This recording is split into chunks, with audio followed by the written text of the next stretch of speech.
എന്താ സംഭവം അല്ലേ?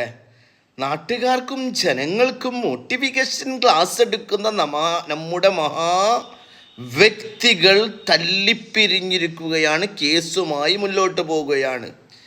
എന്താണല്ലേ ഇവരുടെ ക്ലാസ്സുകൾ കേൾക്കുമ്പോൾ ഒരുപാട് സ്റ്റാറ്റസുകളെല്ലാം ഞാൻ കാണുകയാണ്. അതിൽ മതം, രാഷ്ട്രീയം അങ്ങനെയുള്ള കാര്യങ്ങളൊന്നും ആരും നോക്കാറില്ല. ഒരുപാട് ആളുകൾ ഇവരെ പറ്റിയിട്ട് ആ മോട്ടിവേഷൻ ക്ലാസ് വെക്കുന്നത് സ്റ്റാറ്റസ് ഇടാറുണ്ടായിരുന്നു. പക്ഷെ നല്ല നല്ല ക്ലാസ് ആയിരുന്നു. പക്ഷെ അവർ രണ്ടുപേരും തന്നെ ഇപ്പോൾ തല്ലി പിരിഞ്ഞോലൂ. തല്ലെല്ലാം കൊണ്ടുവന്നെന്നാ പറയുന്നേക്കുന്നുള്ളത്. എന്താ കഥ അല്ലേ?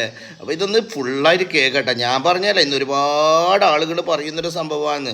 നാട്ടുകാർക്കും ജനങ്ങൾക്കും വേണ്ടി മോട്ടിവേഷൻ ക്ലാസ് എടുക്കുന്ന നമ്മുടെ ഫാദർ സുലൈമാൻ, പിന്നെ നമ്മളെ ചേച്ചിയും അടിച്ച് പിരിഞ്ഞിരിക്കുകയാണെന്ന്. എന്ത് നന്നാവട്ടെ എന്ന് പ്രാർത്ഥിക്കാം, ശരിയാട്ടെ എന്ന് വെച്ചിട്ട്. ഓക്കെ.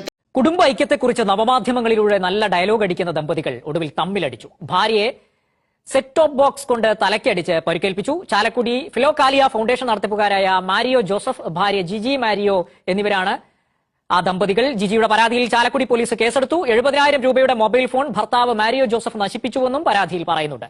ജാമ്യം ലഭിക്കാവുന്ന വകുപ്പുകൾ പ്രകാരമാണ് കേസ്. കുറ്റം തെളിഞ്ഞാൽ 1 മാസം തടവ് ശിക്ഷയോ 5,000 രൂപയോ പിഴയായി ശിക്ഷയായി ലഭിക്കും. ഞാൻ പറയാം, ഈ സ്നേഹത്തിന് സൗഖ്യം കൊടുക്കാൻ ശക്തിയുണ്ട്. ഒരു പക്ഷേ എനിക്ക് പെട്ടെന്ന് സൗഖ്യം കിട്ടിയത് ആ ഒരു സ്നേഹം കൂടെ വന്നപ്പോഴാണ് എന്ന് ചിന്തിക്കുന്ന ഒരാളാണ് ഞാൻ.